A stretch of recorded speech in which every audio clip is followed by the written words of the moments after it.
I'm Karin. Welcome to my world. I want to talk about 2012.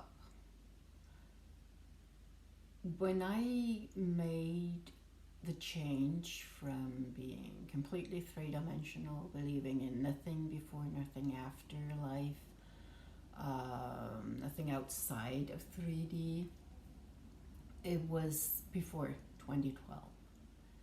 It was about 3 years before, maybe four. I have to calculate that, but I'm not going to do that right now. It's not important. I kept hearing the 2012 coming up, and I thought it was some new age mumbo jumbo. I did not hear anything that sounded like it made any sense.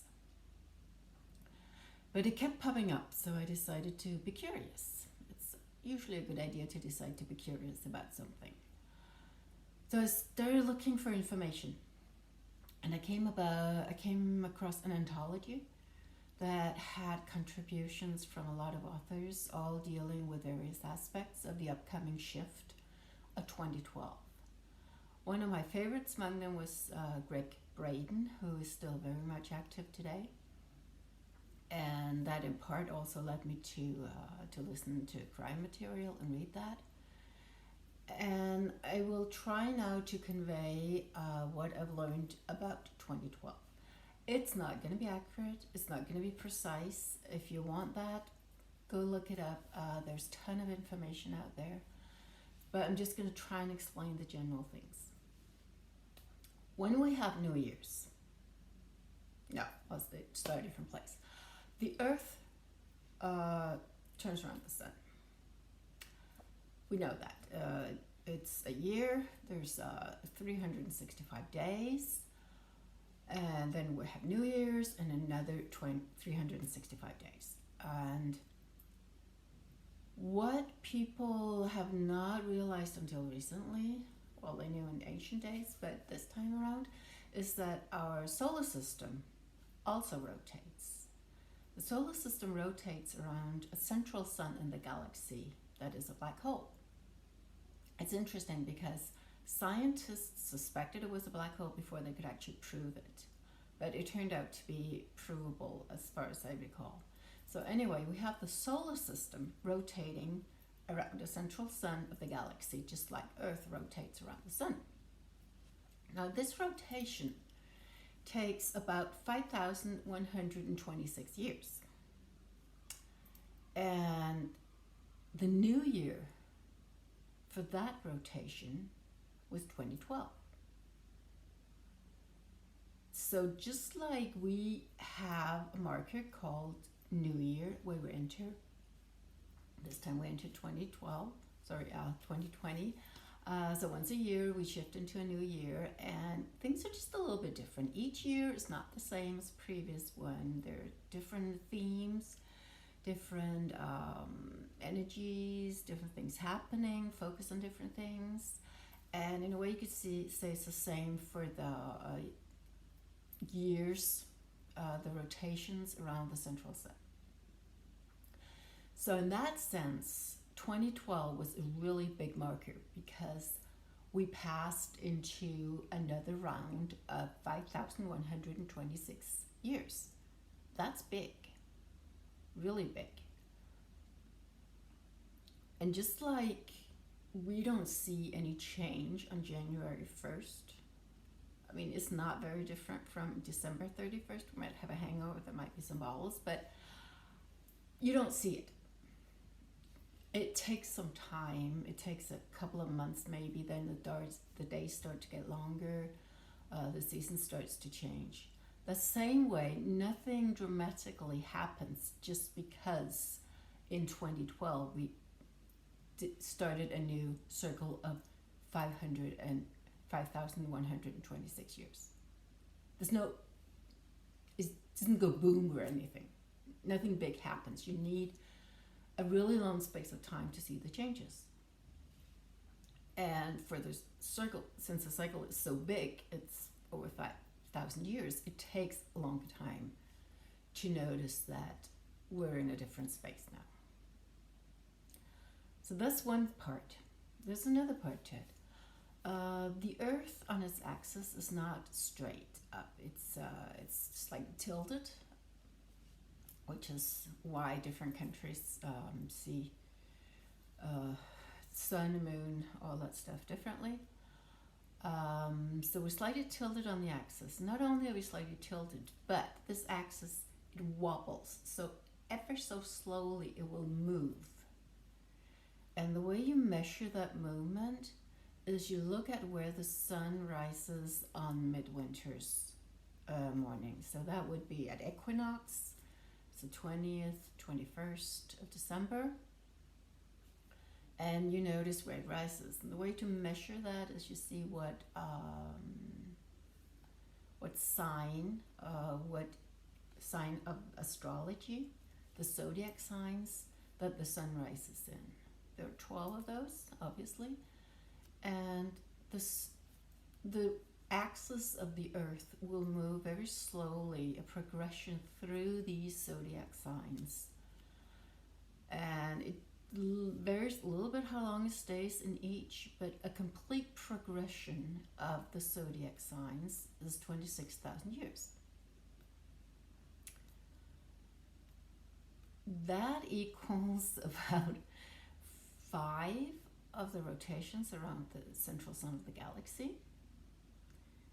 And that's another cycle that we started over with in 2012. So we had 2 extremely important markers in 2012. We had starting a new round of the central sun, but also starting a new cycle of the zodiac signs. And we haven't done that in 26,000 years. So that's a big one. Now, why does it matter where the sun sets or rises on midwinter or whatever? And for a lot of people, it won't. It's up to you. I mean, it can still be to you, New Age mumbo jumbo. I'm fine with that. But for the past 2,000 years, if you do buy into this, we've been in the sign of the pieces, the 2 fish that are separated. So we have separation. We've had separation and duality for about 2,000 years. Interestingly enough, the pieces is the sign of Christianity. So for 2,000 years, we've had separation. We separated male and female. We've separated power. We've had duality very, very significantly, and it's been there for a very long time. If any of you, other than me, remember the musical Hair, there's a song there that's saying, the first song, opening song is, "This is the dawning of the age of Aquarius." That actually refers to the sign that we entered in 2012. That is the age of Aquarius. Aquarius energy is completely different. It's holism, it's unity, it's very different. You can look up the general attributes of these 2 signs and you will notice that they're extremely different. But you can also start probably to see how they apply to the world we're looking at. You can go back further. You can check the time before the 2,000 years we just gone through, see how that matches what you know of your history of ancient Egypt, etc. But this is what's happening right now. And like any progression, like any shift, like any new year, this takes time. And if the cycle is 26,000 years, we do not change from one day to another. Plus, we have to change from one energy of separation to an energy of holism, and that just does not come easily.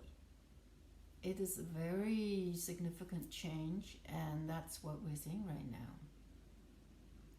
There's a lot of information from the indigenous tribes, the original people of the earth from all over, showing Mayan calendars, engravings in pyramids, whatever, showing these calendars and how it would change.